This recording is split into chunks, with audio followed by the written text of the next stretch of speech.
Record. So, hello and a very warm welcome to this video series about giving birth at home and free birthing, or also called an unassisted birth. We are so happy that you're here. In this video series, I'm having conversations with women who've had a home birth or free birth / unassisted birth, and who felt willing to share their story with us. I felt inspired to make this video series with these beautiful conversations to inform, inspire, and encourage other women to maybe choose for a home birth or free birth, unassisted birth as well. I'm feeling so much gratitude towards the women who want to share their story with us. And today I'm talking to Frankie. Frankie is the mother of 2 children, and she accidentally birthed unassisted in the car at 50 miles an hour. She couldn't home birth due to circumstances and was really unhappy about going to the hospital. So although not intentional, it was perfect. Frankie said, I have been looking into free birthing just before, so I was not scared. I was truly empowered by the experience and will never forget feeling my baby's head with my hand when she was crowning and realizing that I was going to do this without help. I so look forward to hearing more of your story today. Hello, Frankie. I'm so glad that you're here and that you would like to share your story with us. Thank you. It's good to be here. And now I just make us full screen. Yeah, wow, that sounds pretty amazing. I actually looked it up because we are thinking in kilometers. It's about 80 kilometers an hour. Yeah, so I looked down a small country lane. Trying to find somewhere safe to stop.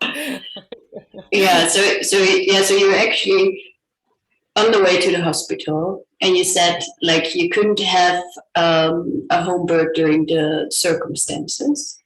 Yes, yeah. Basically, we moved back from Spain, and we're living with my parents, and they weren't comfortable with me having a birth here, and so I had to that. And my last birth had been like a home birth with a private midwife in Spain, and had just had no medical intervention at all, and I was quite medicalized here. But so I'd sort of accepted I had to have a hospital birth, but as it got closer, I was just like, it's so not in alignment with who I am, and just so goes against like everything that feels right for me, And I knew that it would be problematic because of that. So so I was getting really strongly resistant, to birthing. So so the fact that it ended up in the car, it was the only space that belonged just to me and my husband. So it felt like it was actually, we birthed in our private space. I do have goosebumps when you say that. That was your own space, and that's where you gave birth to your baby. Yeah. Oh wow! So with the first baby, you had a beautiful home birth. I mean, I used to live in a place called Orchiva in Granada in Spain, and there's a whole alternative midwife scene there. Oh, so wow. All the women, there's quite a lot of foreigners that live there, and all the women birth at home mostly. All sort of, just some of them free birth, and everybody just with a midwife, and so that was just a beautiful home birth. I had had a couple of scans, but otherwise had no medical intervention before or after, so nothing at all from. So my son hasn't ever seen a doctor or anything like that. He's just sort of stayed out of the system. And then we were planning on moving back to the UK, and so we decided to move before I gave birth, and I had a low placenta right up to week 36. So the placenta was just a couple of centimeters. It was less than 2 centimeters to my cervix. So I was expecting to have a cesarean. So no. So it was all like, and I'd got to peace with that. I was like, well, low placentas, if you have to have a cesarean, it's life or death, So I accept. And then in week 36, the placenta moved completely. So suddenly Wow. I was back into like, wow, I need to re-engage with the empowerment of my body and being able to do this unmedicalized, like, and what's right for me to actually birth, because the whole pregnancy I'd been expecting not to have that pleasure, and then suddenly I was finding the scare tactics in the National Health Service here, the scare tactics to try, and they were going to induce me. They wanted to induce me at week 39, and I'm like, nobody is inducing me. Like, that's not happening. It's like if I get to week 43, I might talk about it, but not at week 39. And there was quite a lot of scare tactics, and then we live here next to quite an alternative community in we're sort of 40 minutes, but we were in the town where all these alternative people live, and this acquaintance, somebody I know very lightly, she just came up to me and she said, I was like 38 and a half week pregnant, and she said, I just want to say to you, my first birth was 30 something hours, and my second was 2.5. And it was like she passed the birthing fairy onto me, and it settled in me, and I started having a real kind of meditation conversation with Daisy, saying, you need to come early and you need to come quickly, or they're going to interfere. So This we is had, your baby. Daisy is the baby, yeah, is my baby. So I was having this really strong conversation with her a lot, and like as soon as she was like this little birth fairy landed, and it was like, I need to take control. And I just said to Daisy, who's actually a really gentle energy, like the force that she came in with is quite surprising. But I just said, you've got to come quickly and you've got to come early.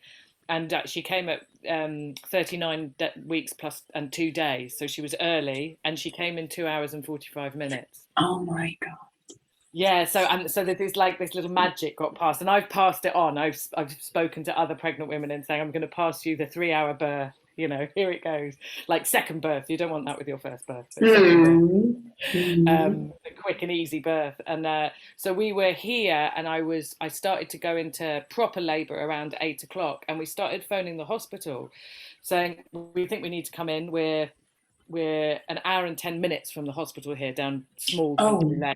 So we were like, we can't risk giving birth in the car, so we think we need to come. And they kept saying, no, your contractions aren't regular enough. You need to not come.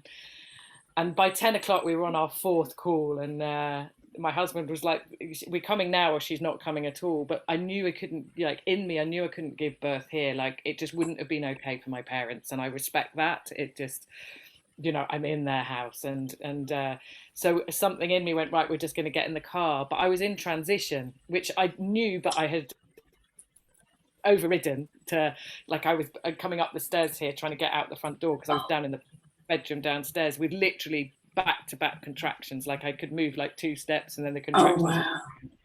And still we got in the car. We shouldn't, like in a logical world, we should not have got in the car, but we did. And my husband lay me in the back. And we started driving. It's 11 o'clock at night by now. So, or no, it was 10 o'clock at night. So I was 2 hours into the full labour. And, so it's really dark and woomy and really safe because it's me and my husband, and we have a really beautiful relationship. So and my son was here with his granny, with my mother. So, he was not asleep, but overexcited, but on his way to sleep. And we were just driving out of a town, and I just suddenly felt this really strong push, and I was like, Matt, I think I'm pushing. And he was like, no, I'm sure it's fine, like just stay calm, it's just your body opening. And then and he's going, oh God. And then the next push, like I roared, like the next contraction I roared, and I pushed again, and I had her head in my hands, and I was like, Matt, I've got her head in my hands. And he's like, he can't stop because the roads are really narrow, it's really dark, there's nowhere safe. He's doing this, like he knew what he was doing. He was trying to do a loop to get to a health centre and park outside there because he thought there would be people there. And then the third push, I was like, Matt, I've got her, she's in my trousers, like I still have my trousers on, like big trousers. And I just pulled her out of my trousers, and thank goodness the cord wasn't around her neck, but I think if I had, I'd have realised something. And I pulled her up and put her on me, and to the health centre maybe 2 minutes later. So the whole thing is 5 minutes or 3 minutes. It's like from stage 2 was just like boom, like that. So before we had a chance. But it was. I mean, it was an absolutely incredible experience for me, and so empowering. And so we stopped at this health centre, and my husband was rapping on the doors hoping there was somebody there, and then realised there wasn't, so we called an ambulance, who then spent about 10 minutes going through COVID regulations, at which point we were like, just send the ambulance, just send the ambulance, like, it's cold, we've got a baby and a mother who now is given birth, we're nowhere near a hospital or home. So they sent the ambulance, and the ambulance crew was so overexcited they forgot to put the handbrake on. And they nearly ran the ambulance into the hospital. I mean, they got it, but yeah. So, but we had to wait 45 minutes for an ambulance. Oh wow! Yeah, we had a first responder who came and made sure we were okay. I birthed a placenta birth, like really easily as well. I think in a contraction or two after Daisy. So all of it happened before anybody came. So you had a placenta in your pants. I had placenta, and my waters hadn't broken, so that all happened in the car. So my poor husband had to spend a long time cleaning the car the next day. And then we were taken to hospital because Daisy was starting to get cold, and I was in shock. Although I'm so proud of it, like I'm so proud of having birth like that, and really not being scared, like just being like, this is what's happening, and I'm gonna get on with it, and then not being concerned or worried afterwards. We went to the hospital because that's the protocol. We've been picked up by an ambulance to go to hospital. And I was in shock, so I was collapsing. Which happened after my first birth as well, but because I was at home, I just got put to bed. So whereas there, because I was in the hospital, they just wanted to make sure I was okay, so I had to stay in. Daisy was fine, and we came home the next day and just got on with life. But yeah, it was an incredible experience. It was truly empowering. Like, like, I'm so sorry that happened to you, and I'm like, I'm not. It was it was an amazing experience. Like, I don't think in my conscious self I would have ever put myself in a free birthing experience, because I would have been nervous. Like, I'm somebody who finds it quite hard to break the rules. So it's like, as long as if I'd had a home birth and the midwife and I was playing by the book. So to have done it, and just known that it was absolutely what I needed to do, and I just needed the universe to create it rather than my mind to create it, so that so it was amazing. And Daisy was fine, she was fine. I was getting too cold while waiting for the ambulance. She was fine and just got on with life. So yeah. Oh wow. Where to jump in now? I really had these goosebumps all over my body a couple of times whilst you were sharing, and I felt so incredibly moved when you shared about the placenta, that it moved in the 36th week, you said, huh? Yes, yeah. So it was right down, and it moved right. It was right down, and it moved right to here. Yeah.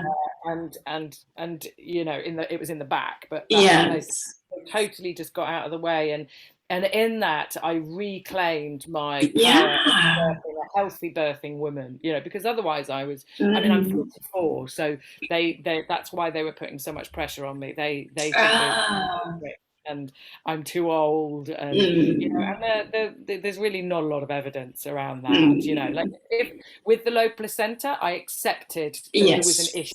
That was like, okay, there's an issue. But the moment that moved, it was like I just reclaimed my power and capacity to birth as a healthy woman, because as healthy women, as long as the baby's healthy and we're healthy, there's no reason why a birth should go wrong. It's like, if we stay empowered, then it doesn't go wrong. Yeah. At least you probably couldn't see it, but I even felt teary when you said that moved, and that with that you reclaimed your power as a woman, and your power to be able to birth in the way that you actually want to. Huh? What you shared is that you accepted it. Okay. Yes, we can't do it any other way. you accepted it, so you did not prepare for having a vaginal birth at all, and then you reclaimed your power, and then you basically had 3 weeks to prepare. So that's in itself, I already find so amazingly moving, and just I felt actually my cheeks hurting because my mouth wanted to smell even more and wider when you were sharing it, but I couldn't. and also the part of that you talked to Daisy, that you talked to her and said like, hey, listen, we have a problem here. You need to come early and you need to come fast. And so that was also a moment that I had these energy waves through my body, or these goosebumps, and also about the fact that you've had her with your husband. Okay, he was driving, which I imagine he finds a bummer. I imagine he would have rather loved to be there with you and see it all happening instead of sitting at the steering wheel. But so you accepted it with your parents, like, okay, they're not comfortable with me giving birth at home. Okay, I accept it. And then you felt this strong aversion of going to the hospital. Yeah. And the car was the only space that was actually really yours, and you were there with your husband, where you felt so safe with. Yeah. And that's where you birthed your second child. I'm in awe about the universe at the moment. It's so incredibly sometimes how it works. Yeah. When we tune in and we're clear, it's like it just provides what we need. And it's like, for me, especially around birthing, it's finding that trust, that it's like everything unfolds as it's meant to. And that if you need to be in a hospital, you will be in the hospital. And if you can be in that trust, and if you're okay at home, you'll be at home, and if you need to be in the car, you'll be in the car. It was a very, very empowering. And I think also you were saying about the fact that I spoke to Daisy. What was so extraordinary was that she listened, and somehow, like, when I was speaking to her, I was just like, I'm just going to do it in the hope that that she has even the capacity to do anything about it, and the fact that she did exactly what I asked was just extraordinary to me. Like, that power of when we were unified, of like, of course she wants to come safely and easily, and of course she doesn't want to be in a difficult situation. So we just, in that like real intention between us, we came into alignment, and she came in the way that she needed to. And I'm just aware that certainly in the UK, it's so easy for the medical system to derail women off that power. So I guess that would be my thing to say to women, is it's like, just keep that power. Like, if the stuff is coming in that gets you out of your power, then get rid of that and get in your power, because that's when you're going to birth. You can still use them, but make sure you're in your power. It's like that's the most important thing in birthing. Yeah, I will get back to that question, because I do have that question. Like, what's your message towards other women? But that's already one of them, to stay in your power. The other stuff is good when you need it. I'm totally there in our service. It's in our service, but it shouldn't be telling us how to do it. So to stay connected with your own power, basically, your own female goddess birthing power. And I can still imagine that conversation with Daisy, that's also somehow very empowering and trusting of, hey, wow, that actually works. And this amazing bond babies and mothers have already had, also when they're she was then almost, but it reminds me of a situation. Can I share something, a personal, because it is a very it is a bit of an emotional thing, but I had a miscarriage 2 years ago, and there and this was a very empowering experience for me. And even some people might say, like, how can it be empowering? But why was it so empowering? When I found out I was pregnant, I contacted the baby. And the baby told me then already that it was not staying. So I knew that it was leaving. I just didn't know when. So, and I even get a bit emotional when I think of this. Um, there has been a time then that I would be looking at my underwear every morning for some weeks, thinking, yeah, when is it going then? When is it going then? And it didn't. And then it went with 15 weeks. So I kind of expected it then to go before those 12 weeks, because a lot of people say, yeah. And so when it didn't, I started doubting myself. I was kind of like, am I just imagining it then?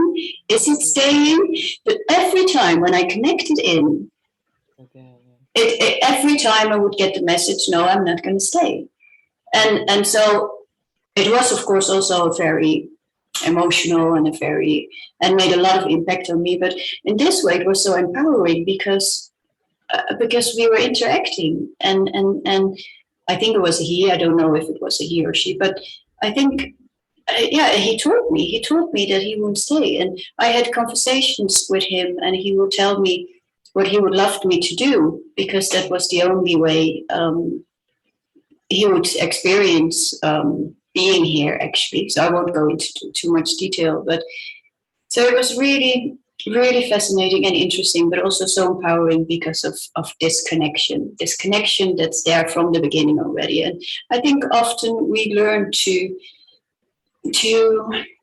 not trust that anymore, to not trust this capability of communicating with each other, even if it's only like this, or even if they can't talk yet or whatsoever. So just this bond between two beings, which is just so incredibly amazing and so incredibly powerful. So yeah, so your story reminds me of that. So how you were communicating with her, and that went that way, and being able to just trust that, that, because that's like it's similar. I remember with my first son, I at one point thought I was going to miscarriage. I was bleeding, and I was put on bed rest by my midwife for 3 or 4 days. She just said, stay still, because if the baby's going to go, he's going to go. But if there's something that's dislodged the baby but he wants to stay, you just have to go to bed. That's what you have to do. And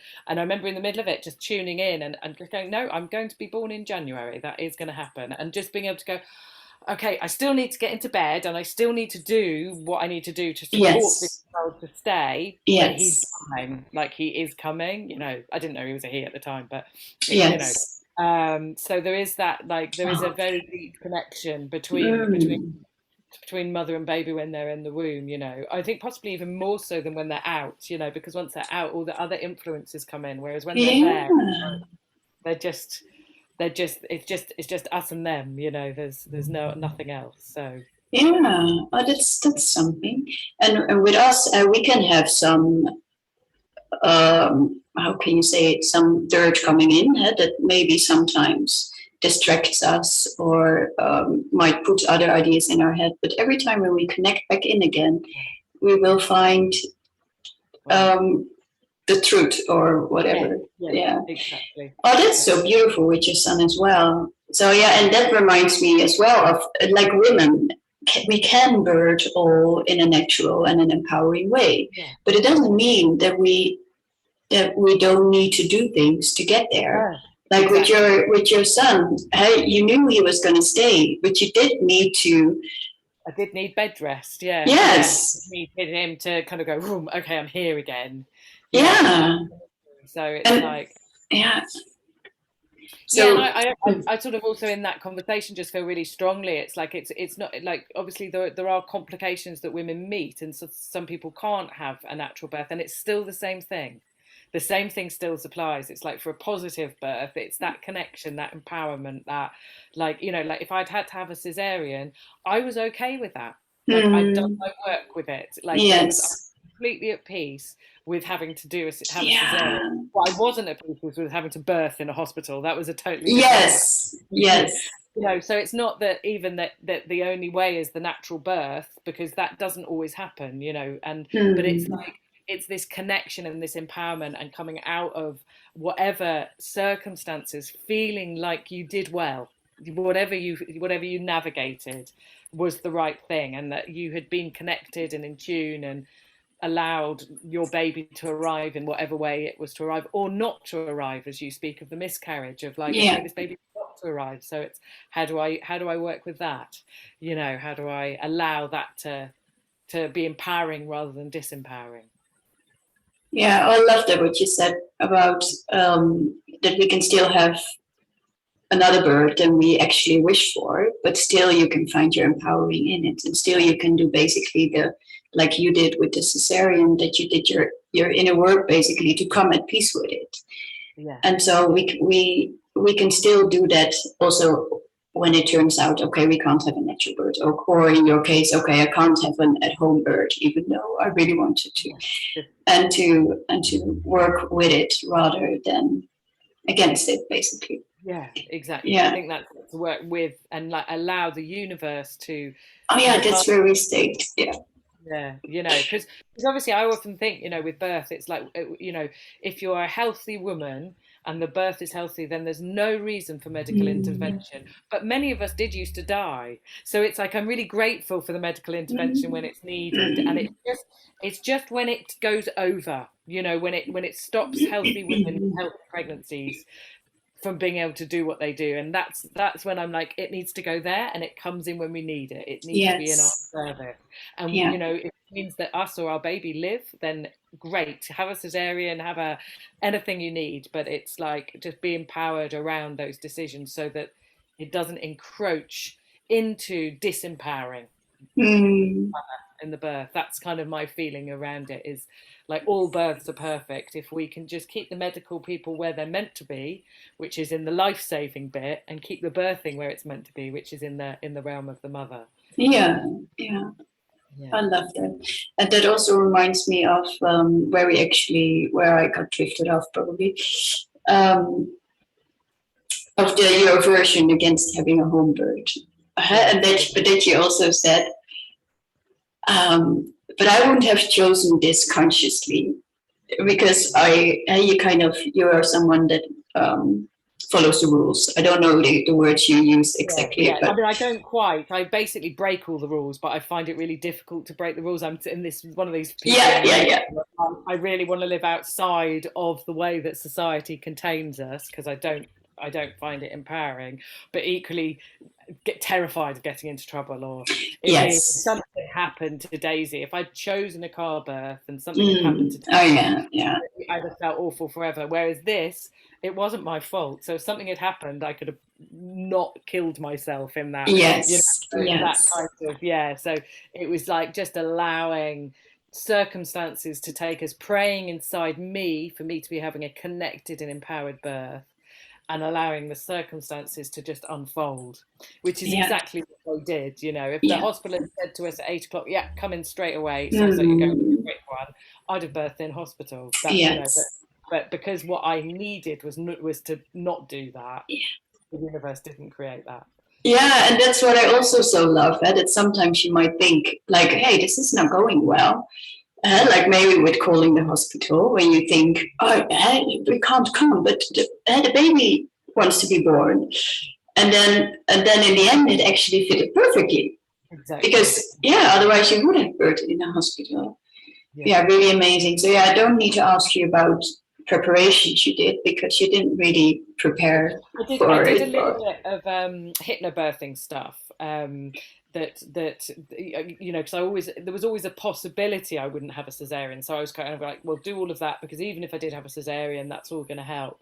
But the other thing that I'd say was massive, which I wasn't doing deliberately for birth, but I do quite a lot of embodiment work, because most of us are kind of up here, and I think a lot of women end up birthing from here. And I was doing a lot of work, because I do it for myself, irrespective of the birth, of like really trying to land in the wisdom of my body. And that would be the most important thing I would say to any woman preparing is like, find the wisdom of your body, because when you're in it, you know what to do. You know what to do, like whatever that is, you'll know what to do. And I was very able to be in that kind of pelvic presence, so in that very deep embodied presence when I was birthing. So I was completely with what was happening. So, you know, so when Daisy's head crowned, it was just like I was totally confident that I could do this on my own, like because I was in that connected. So that would be like, again, for me, it wasn't specifically around birthing I do it, but just that kind of getting out of this and getting into the wisdom of our wholeness really allows us to stay tuned in to what needs to happen. And if women are watching now, do you have any tips then on how to come down, basically? So how to move from the head into their body? Do you have any specific tools you use? Or yeah, any... I mean, I'm very inspired by the work of Philip Shepherd, so I'll mention him because otherwise I'm just using his stealing his things. But there's a lot of meditations that you can do and practices that just literally allow sort of a focus. You're aware of your head awareness, and then just allowing it to drop. And I mean, I just think things like hypnobirthing do that to a certain extent anyway. So anything like hypnobirthing, yoga nidra, Philip Shepherd's work, I mean, there's just loads of stuff that allows just any form of meditation that is not about going into spirit but going into the body will allow that, because the wisdom's here. So all we have to do is sink. And if we let ourselves sink into ourselves, then we tune into that, and we so yeah, anything that allows you to kind of get out of the busyness of your head and kind of get into more present awareness, I would. And there's thousands of people doing thousands of variations of it. Yeah. And I mean, I work with my clients. I work with voice, so I work with my clients, and I do that. So I could do a meditation, but it's kind of off the topic, like it's irrelevant here. You know, not irrelevant, but yeah, it's just that come down in any way that supports you. Does that answer that question a little? Yes, it does. Or it does for me, and I imagine for others it does too. Yeah. Oh, wow. And I'm just kind of thinking now, what else can I ask you? Yeah, can I quickly jump to your first birth then? Yes. Yeah, because there you did have more preparation time for your home birth. And were there any specific things that you did as preparation besides the getting in touch with your body and your body wisdom and the hypnobirthing? Yeah, I mean, I mean, I'd always practiced a lot of yoga, so I was doing sort of yoga and physical movement and trying to stay healthy. But I'd say what made the most immense amount of difference there was that I had this incredible midwife who was with me through the whole of the pregnancy, and I wasn't engaged with the medical side except for a few scans and just, you know, making sure everything was growing properly and everything was okay. And what every session she brought to me was complete lack of fear. She just was completely calm, completely trusting, and therefore I was trusting.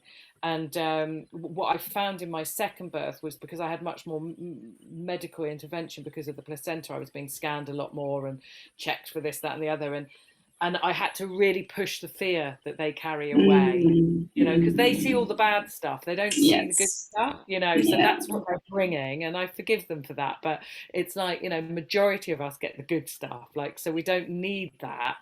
And so like in the UK, the equivalent would be a really good doula. It would be the equivalent of my midwife, like somebody who is outside of you, who just comes with calmness, who answers your questions, who puts your mind at rest, who gives you balance, who points you in the right direction for research. And, you know, so that there's because of the medical, they're saving lives, and we're not saving lives, we're birthing, you know. So we're only saving lives if that birthing goes wrong. So and you know, or something is, you know. So it's like the majority of us just need to get like somebody to support us to not be in fear and to push this medicalized thing to where it should be, which is when it goes wrong.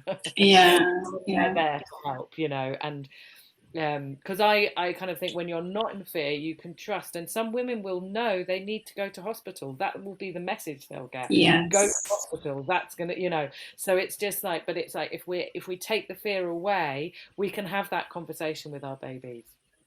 What do I need to do to make this the best possible birth, to make sure we're both safe and healthy? So yeah, that would be, because that's what Sue gave me. And so my first birth, although a lot harder, I mean, it was 13 hours, and you know, it was a lot harder. You know, I did 4 hours of pushing rather than 5 minutes. Like, you know, it like very, very different. It's like what that gave me was, I just wasn't scared. I just so trusted Sue, trusted her. And I was right to trust her. You know, I trusted her because I also knew she would take me to hospital if needed. You know, I just wanted her to and that would be, I'd really recommend having someone on side who's knowledgeable, who gives you that faith, who supports you to find that faith. Yeah, that would be my tip. So I'm having a few already. So now I have support, adequate support, who trusts you, who trusts your body, wisdom and your intuition and all that comes with it, and the embodiment, like connecting with your body, birth with your body instead from your head, and to connect every time again with your own stay empowered. Yes. Yeah. And if you feel that, like I felt that weakening on the last scan I had here, I had a growth scan at 39 weeks, and that's actually when I got my power back, because this woman was giving me a lot of fear around, if you don't induce, we see terrible things happen. And I was so clear I didn't need to be induced, and it just made me go, right, you're out. What am I doing? And that's when I started doing a bit of research around free birthing, and, you know, just to kind of get myself back to like, I don't want that, because when I tune in, I know I'm okay. So that's really clear to me. So I need the fear out, and then you know, so it's so that kind of staying empowered is so important in it, because when we're disempowered, we lose connection, and then we make decisions that aren't true to us, you know, and then we regret things. Whereas if we're empowered, whatever decisions we make, it takes us to a positive experience in empowered birth. But I even remember that like you said, you're 44. 44, yes. Yeah, so I even remember with our first pregnancy, I think I was 30. And even then already it was considered as quite old. And even then we got suggested so many tests that we could do because of this, because of that.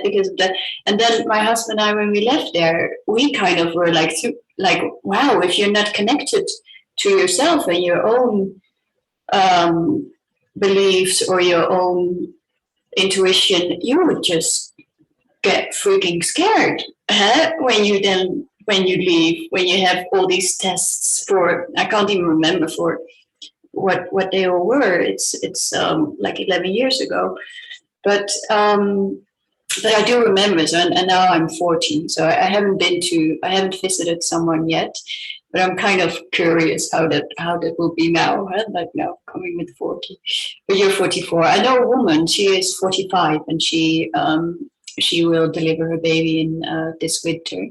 So it is. Well, I learned my grandmother, my great grandmother, birthed at 40, 43, and 47. So that was wow, 100 years ago. Yeah. I always think as long as we're healthy and as long as our body is healthy, then I think it's not really connected to a specific age. But it is interesting that it's still is being looked at like that, when you're 44 and they're freaking out for you because you're old. And and then you freak out because you're old, and actually you just don't need to, you know. Yes. It's like yeah, it's better, whatever happens, it's better just to keep the fear at bay and stay connected. Yeah. Yeah, yeah, yeah. Oh, um, I want to say thank you so much, Frankie. I actually, I don't have any more questions. Do you have anything that's still there that you kind of like, oh, I would really love to share this bit or that, or maybe I can ask those few days afterward. Yeah.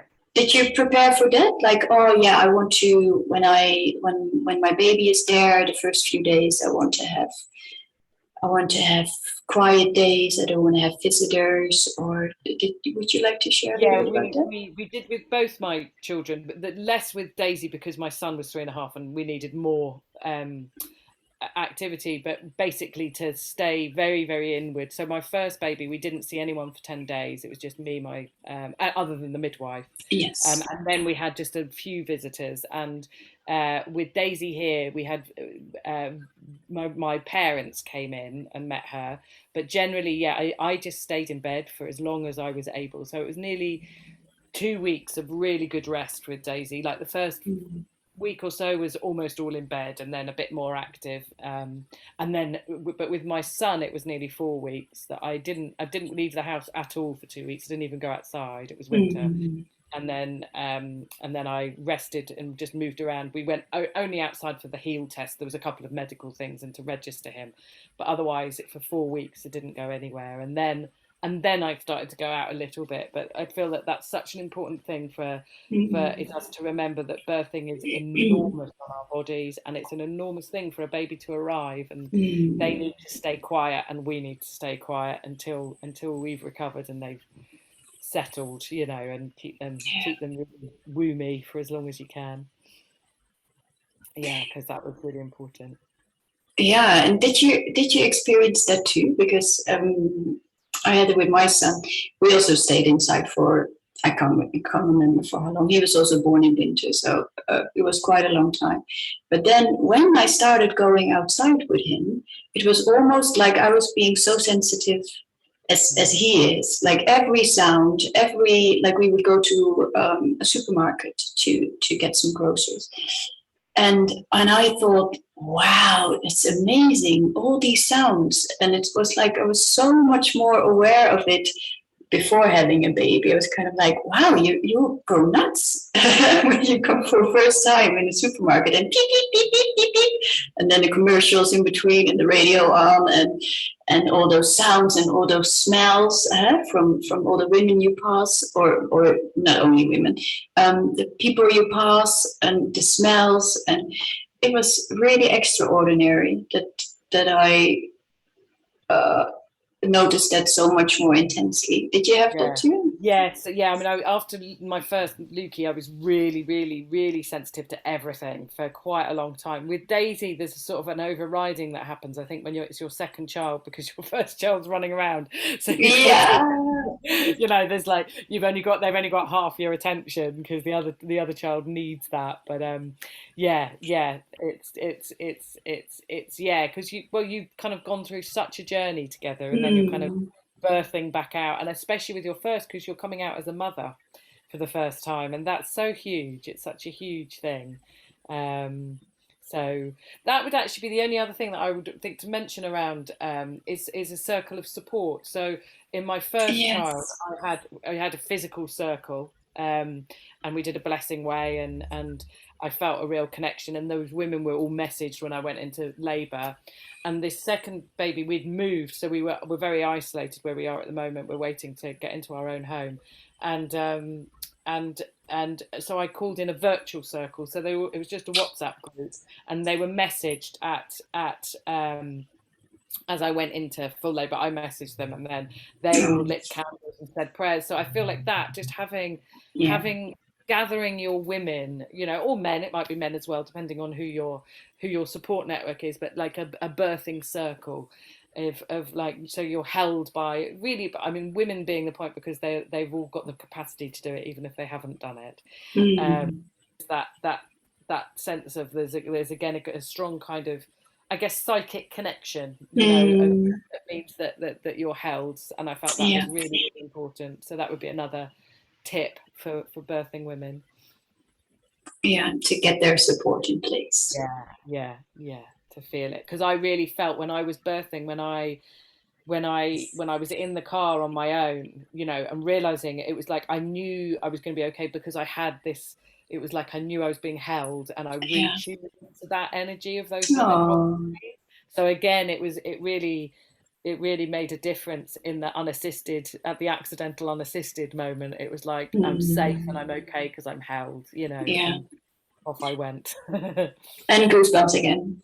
Yeah. Yeah. Oh, I already only feel empowered by listening to your story. Yeah. Just of being a woman. Yeah. Yeah. Yeah. Trusting this beautiful body to create, you know. Yeah. Yeah. Well, thank you so much, Frankie. Well, it's a pleasure. Thank you. It's nice to have spoken about it again. Yeah, I so understand. Yeah.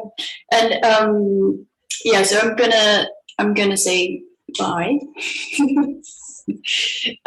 Would you like to say something? Yeah, just to say goodbye and wish everybody a beautiful, empowered birth, and whatever that is, whatever Yeah, form that is, for it just to be a yeah, beautiful birth. yeah. And I also want to thank you, Frankie. Thank you so much for sharing your story. And I want to thank you for listening or watching. And I look forward to seeing you in one of the other conversations. So, bye. Bye.